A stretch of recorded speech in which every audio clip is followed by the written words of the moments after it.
Salut les makers, CrazyDoob, nous sommes le 13 mars 2019, il est 17h30, je rentre du travail et je viens de me prendre l'envie de vous faire une petite vidéo. Aujourd'hui on va passer à la vitesse supérieure si je puis dire, enfin on va disons plutôt passer à une étape supérieure, puisqu'aujourd'hui je vais aborder avec vous l'usinage. Donc j'arrête tout de suite ceux qui n'ont pas en leur possession une fraiseuse. Alors c'est une machine qui est peu répandue encore, hein, bien sûr. Mais voilà, là aujourd'hui, je vais consacrer ces quelques minutes aux personnes qui ont la chance et la joie de posséder une petite fraiseuse découpeuse numérique. Donc ce qu'on va faire, on va commencer par créer une pièce qu'on va pouvoir ensuite usiner. Donc on va commencer par créer un sketch, comme d'habitude. Donc on va créer une pièce de base cylindrique. Donc il va faire 100 mm. Voilà, que je vais ensuite extruder. Bon, je ne vous refais pas le topo sur la création de la pièce, hein. Je pense que maintenant vous êtes tous au top niveau à ce niveau-là. Donc on a notre petit palais. Ensuite, ce qu'on va faire dessus, c'est venir créer des petits éléments qu'on va pouvoir usiner. Donc on va d'abord créer par exemple une découpe circulaire de 50 mm, ça me paraît pas mal. Et on va également créer là-dedans, on va créer une ligne de construction. Je crée une pièce de manière totalement arbitraire, hein, donc c'est vraiment pas calculé. J'essaie juste de réfléchir en même temps aux éléments qui peuvent vous être utiles. Donc on va faire ça par exemple, ça me paraît pas mal. Ça, on va le faire en circular pattern avec un point central qui sera ici. On va en mettre 5, ça me paraît pas mal. On va faire un Q pour press pull, donc je vais récupérer ces éléments-là que je vais... C'est pas du tout ce que je voulais faire, monsieur. Sortez de là, voilà. Alors, on recommence. Qu'est-ce que j'ai fait? Bon, je ne sais pas ce qui se passe. Je ne vais pas chercher à comprendre. Il va plutôt falloir que je cherche à comprendre, parce que sinon ça n'ira pas. Alors, je ne veux pas du tout prendre cette partie-là avec. Donc pourquoi ça fait ça, je ne le sais pas. Alors, c'est pas grave. Que se passe-t-il? Je vais faire ça différemment. Je vais sélectionner mes éléments à extruder. Ça sera plus simple. Q. Oh. On va creuser de -4 par exemple. Ça me paraît pas mal. Voilà. Ensuite, on va réactiver le sketch qui est ici pour faire un Q également de -8. Voilà. Bon, j'essaie de faire une pièce volontairement un peu travaillée. Je ne sais pas si je vais réussir à l'usiner d'ailleurs. Ensuite ici, je vais reprendre ces éléments-là sur lesquels je vais appliquer un filet. Un filet de non, pas autant. 5 mm, ça me paraît beaucoup aussi. On va faire ça par exemple. Ouais, 3 c'est bien, voilà. Voilà ce qu'on pourra avoir. Bon, on va essayer de voir un petit peu si on peut usiner. J'ai volontairement, non, involontairement créé une pièce un petit peu plus compliquée que ce que je voulais faire. Mais qu'à cela ne tienne, on va s'y mettre. On va voir un petit peu ce que ça peut donner. Oui, allez, on va tester comme ça. Voilà, donc notre pièce est prête à être usinée. Donc on va la sauvegarder. Donc tuto YouTube, test CNC par exemple, on va faire ça. Donc à savoir, je ne l'ai pas précisé, je vais travailler sur une utilisation sous GRBL, hein, donc sur les machines que je conçois, vous verrez qu'il existe des tonnes et des tonnes de langages, de variantes de G-code possibles en fonction de vos machines, il n'y a pas de problème. Donc on va passer en mode Manufacture. J'espère que j'ai suffisamment appuyé l'accent. Voilà. Donc, on va retrouver ici à gauche les réglages, les opérations. On va voir à réaliser, tout simplement. Donc la première chose, ça va être de faire un setup. Le setup, on va trouver ici notre stock. Donc le stock, c'est la pièce de base à usiner. Donc ce qu'on va faire, on va demander une pièce à usiner qui va être sur les côtés, donc side offset, qui va être sur les côtés de 5 mm plus grand que la pièce. Et du dessus, 0. Voilà, notre pièce, on va vraiment faire une découpe dedans, donc mon stock de base, il n'y a pas besoin d'être plus grand. Alors, au niveau setup, on va également choisir l'axe d'usinage. On va considérer que l'axe Z est à la verticale sur notre machine, puisque c'est le cas. Donc on va choisir Select Z Axis. Bon, l'axe Z est le plan XY. Donc on va le sélectionner et là il nous demande de choisir une face. Donc on va choisir notre dessus de pièce. Et on voit bien du coup que notre petit référentiel ici c'est bien placé comme il faut. Donc la pièce sera usinée en Y par là, X par là et Z à la verticale. On peut choisir également l'origine de l'usinage. Donc là, on vient soit le sélectionner comme ça, le point sélectionné. Moi, je prends le stock box origin point, donc le point d'origine central du stock, tout simplement. On fait OK. Ensuite, on va devoir réfléchir à l'opération qu'on va faire. Là, on se doute bien, sur l'extérieur, par exemple, qu'on ne va pas travailler en 3D. On va venir faire une simple découpe tout autour. Donc on va partir sur le 2D et choisir le 2D contour. On va retrouver ici les vitesses, principalement les vitesses de la fraise, vitesse d'usinage, etc. On va ici aller dans Tool, donc outils. Donc on va aller dans métrique. Peu importe la matière, puisque là, nous, on va travailler de toute façon avec juste un diamètre d'outil et une longueur d'outil. Donc, en l'occurrence, sur ma machine, je suis sur une fraise diamètre 3 avec l'embout plat. Donc, diamètre 3 mm, flat. Il est possible de modifier si on veut les dimensions. Hein. Moi, j'en ai pas utilité. Ça fonctionne très bien comme ça. C'est fait. Ensuite, on va aller dans Heights. Juste ici.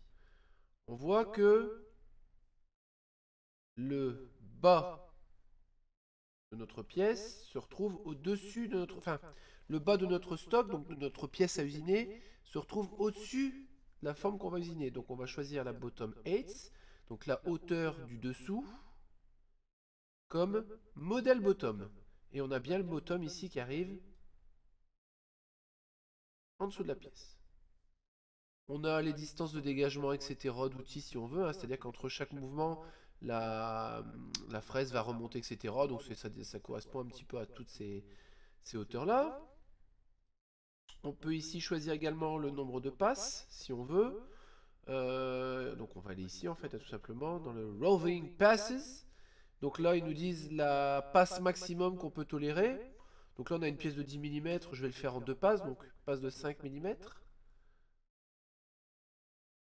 Voilà. On peut le faire aussi en multiples profondeurs, mais bon, de toute façon, ça ira. C'est simplement ici, on a de l'ébauche, finition, etc. Là, en l'occurrence, c'est des réglages qui sont totalement inutiles pour un usinage à la maison, si je puis dire. Hein. Voilà. Une fois que c'est fait, on fait OK. Alors, je n'ai pas choisi le contour. Donc, c'est ça qui est bien aussi avec cet outil-là, c'est qu'il va vous indiquer si vous avez oublié des choses. Bah forcément, on a défini des paramètres d'usinage, mais on n'a pas dit quoi usiner. Donc, on va faire un contour sélection. Donc, on va venir choisir un contour. Forcément, hein. Et on va faire OK. Voilà. Donc là, ce qu'on peut déjà faire, on a déjà créé un usinage. Donc ce qu'on peut faire, c'est choisir ici notre contour. On va aller sur Simulate. Voilà. Et ici, on peut déjà tester notre usinage, et on a un premier usinage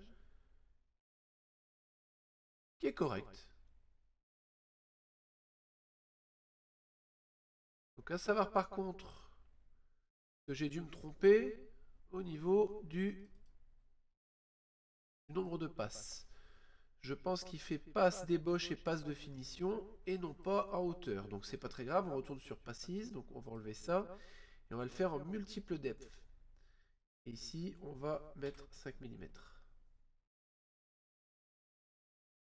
En gros je demandais à avoir une qualité de finition un petit peu supérieure en faisant une passe d'ébauche et une passe de finition. Ici du coup, voilà, on retrouve bien nos deux passes. J'avais un doute aussi.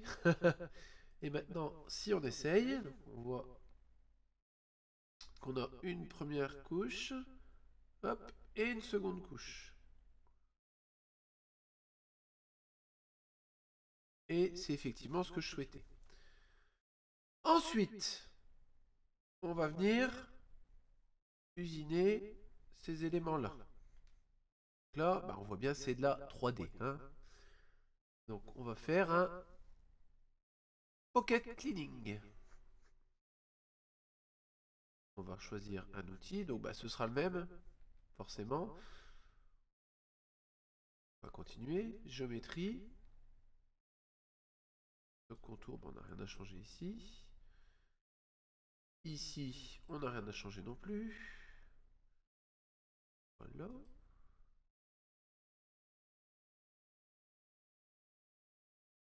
Ok.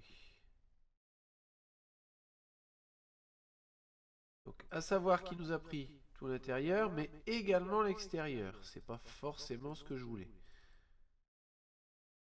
Du coup,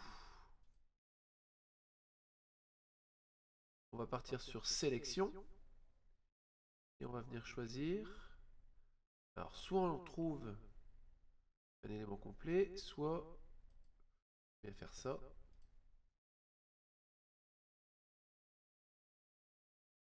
Alors c'est bien, c'est que je découvre un petit peu en même temps parce que j'ai pas l'habitude de faire comme ça. Donc bah, ce que je vais faire, je vais prendre tous ces éléments là, ça me paraît pas mal du tout. Hein. On va essayer, puis on va voir ce que ça donne. Voilà, bah, ça a l'air de fonctionner, dis donc. Ça a l'air de fonctionner, si ce n'est que... on va pas avoir cette partie-là de prise. Ce qui me paraît tout à fait logique. Donc du coup, je vais revenir là-dessus. Comme j'ai choisi les contours bas, il m'oublie la partie intermédiaire. Donc on va retourner ici, on va supprimer. Et je pense qu'on va juste prendre ça. Et là, du coup, on est bon. On a bien une prise en compte de l'ensemble. On va faire un petit test. Donc là, on peut soit prendre le programme complet, c'est-à-dire d'abord le 2D contour et après le pocket, ou choisir uniquement l'opération qui nous intéresse. Comme tout à l'heure, on va faire ça. Là, ben, on voit que ça usine correctement, il n'y a pas de souci. Ça va forcément prendre énormément de temps avec une fraise de 3 mm. Hein. Après, à vous d'adapter l'outil à l'usinage que vous allez vouloir faire. Hein. Donc moi, je travaille avec du 3 ou du 6 mm, tout dépend de l'usinage que j'ai. Donc là, on va considérer que c'est OK. Seul truc qui m'inquiète, en fait, ici, c'est... En fait, l'outil va descendre dans la matière en tournoyant. Voilà, ça évite de créer des forces inutiles à l'usinage, à l'amorçage. Donc ce qu'on va faire, on va revenir ici. Et on va essayer de retrouver en direct le paramètre ici. Ça y est, j'ai retrouvé. En fait, c'était juste ici en haut dans Linking, mode rampe. Donc le rampe pour la descente dans la matière. On a même un petit dessin explicatif. Donc il s'agit de l'angle de l'hélice, c'est-à-dire l'outil va descendre de manière hélicoïdale dans la matière. Donc ben, on met un angle qui correspond. Donc là on va mettre un angle de 10 degrés, pardon. Et si on retourne du coup ici, voilà, on a largement élargi. Parce qu'une descente oscillante, ça n'a pas réellement grand intérêt. Voilà. Que dire de plus pour cette première vidéo? Bah écoutez, j'ai envie de dire pas grand-chose. Ce qu'on va faire, on va faire un test quand même complet de notre programme d'usinage. On va faire un simulate. Voilà. Donc on va voir du coup notre première pièce en découpe. Alors, je me rends compte en direct d'une petite erreur, c'est-à-dire qu'on va d'abord usiner l'intérieur avant l'extérieur. Le seul hic, hop, Previous Event. Alors, comment régler l'ordre des événements? Alors ça, c'est une très très bonne question. Setup sheet. Alors, est-ce que... Non, ça serait pas là du tout. Non, non, c'était pas du tout ce que... ce que je voulais faire. Ben voilà, il suffit de le faire glisser, tout simplement. Voilà. Alors, pourquoi ici il me fait une erreur? Il me dit... C'est quoi cette erreur? Invalid toolpath. Ah, et ben on va vérifier ça du coup. Donc on va revérifier ici. Donc on va supprimer et reprendre un nouveau toolpath. Ok, voilà, comme ça il va nous le régénérer. C'est peut-être le fait d'inverser l'ordre. Donc il faut bien réfléchir aussi à la façon dont vous allez l'usiner en machine. Si j'avais usiné l'extérieur et après l'intérieur, bah, la pièce elle se serait baladée. Donc on aurait eu quelque chose au centre de complètement faussé. Voilà, on va du coup pouvoir s'amuser à faire notre simulation après moult réglages, ajustements et cafouillages. Donc on va voir le centre, je vais volontairement accélérer énormément.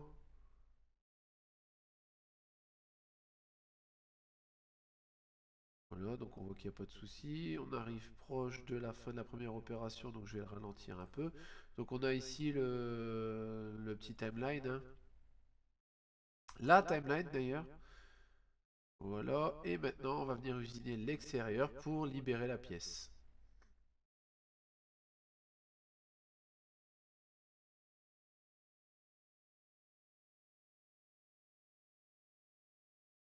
Voilà, donc je me retrouve avec mes deux opérations qui sont bien créées. Donc là on est d'accord, ça a été testé, tout va bien, mais vous allez me dire comment faire bouffer ce magnifique programme à ma machine.